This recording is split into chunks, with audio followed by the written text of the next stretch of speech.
Он гарснаар Ховд аймгийн хэмжээнд томуутас төвчин нэмэгдэж ялангуяа бага насны хүүхдүүдийн дунд өвчлөл их байгаа юм. Тухайлбал бүсийн онцлог эмчилгээний төвийн амбулаторийн нийт үзэлгийн 17.7%-ийг томуутас төвчин эзлэж байна.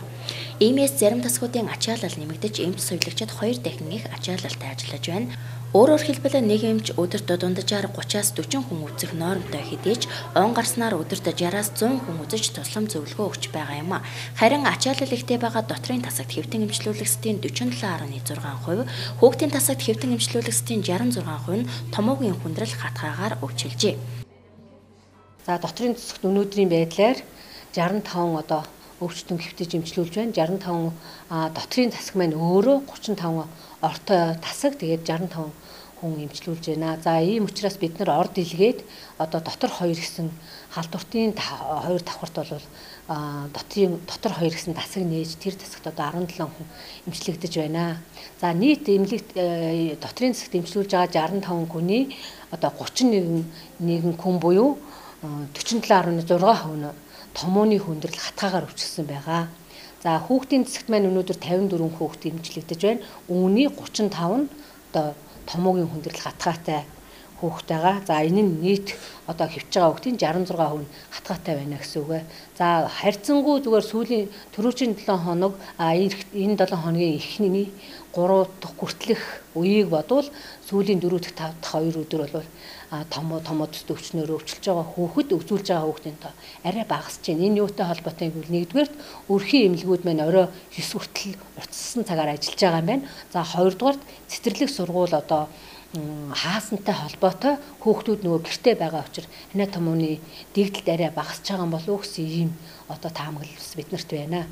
Яг одоогийн байдлаар манай Бүсийн онцлог эмчилгээний төвийн хүүхдийн тасаг маань 39 ортой ажилладаг. Яг одоогийн байдлаар 54 хүүхэд хэвтэн эмчлүүлж байна. Хэвтэж эмчлүүлж байгаа 54 хүүхдийн маань ихэнх нь бараг 80-аад орчим хувь нь амьсгалын замын уушгины өрөсөл өвчнөөр өвчлөж нэлээд хүндэрсэн хүнд болон хүндөвдөр хүүхдүүд хэвтэн эмчлүүлж байна. За ачааллын хувьд бол харьцангуй энэний өмнөх 7 хоногийг бодоход уртлын 7 хоногийг бодоход ачаал бол арай багасж байгаа. Хамгийн дээдл нь 64 өвчтөн хэвтэж эмчлүүлээд эндээсээ арай багасаад 7 хоногийн өмнөх байдалтай харьцуулахад арай харьцангуй хэвтэлтийн хэмжээ бол багасж байна. Гэхдээ орны яг одоогийн байдлаар ажиллаж байгаа ор бол яг л ачааллаасаа 1.5% авсан ачаалттай ажиллаж байна. За амбулатороор ирж байгаа хүүхдүүдийн тоо бол харьцангуй цөөрж байна. За сая 4-7 хоногт амралтын өдрүүдэд 150-аас 200, за ажлын өдрүүдэд 50-аас 100 хүүхэд үзүүлж байсан бол яг өчигдөр сүүлийн 7 хоногийн байдлаар ажлын үед бол нэг 40 орчим хүүхдэд, ажлын бус цагаар нэг 60 орчим хүүхдүүд ирж үзэгдэж байна. Энэ юутай холбоотой вэ гэхээр хүмүүс маань ямар ч байсан тухайн үеийн томуутас өвчнөд үед авах арга хэмжээгээ бол сайн мэдж байна. Дараагийн дугаарт өрхийн эмнэлгүүд маань бас уртссан цагаар орой 21 цаг хүртэл ажиллаж байгаа нь бас энэ манай Бүсийн онцлог эмнэлгийн төвийн амбулатор болон хүүхдийн тасгийн ачаалал нэг дундаж хэмжээнд байх ийм боломжийг хангаж өгч байгаа юм аа. Ханаа томооны гаралтай буурахгүй байгаа нэг талаараа иргэдийн эм тарианы худалдан авах чадвар тааруу байгаатай холбоотой. Иймээс энэ сарын 9-ний өдөр хуралдсан аймгийн онцгой комиссийн хурлаар Бүсийн онцлог эмчилгээний төвийн хүүхдийн тасагт 1 сая төгрөгийн эмийг олгохоор шийдвэрлсэн. Өнөөдрийн байдлаар Бүсийн онцлог эмчилгээний төвийн хүүхдийн тасгийн эм тарианы хүрэлцээ хангамж сайн байгаа юм. Иймээс бусад өрхийн эрүүл мэндийн төвийн эм тарианы хүрэлцээ хангамж хэр байгааг судлаж үзсний үндсэн дээр эмийн хуваарлалтаа гаргана гэдгийг Бүсийн онцлог эмчилгээний төвийн дарга хэллээ. Эм тарианы дутагдал бол манай эмнэлэг дээр байхгүй байгаа.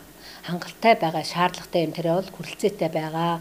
За засаг даргын нөөцөөс бол сая төгрөг тухайн эм худалдаж авах чадваргүй айлын хүүхдүүд өвчлсөн үед эм бичиж өгөх зорилгоор нэг сая төгрөг хуваарлсан байгаа.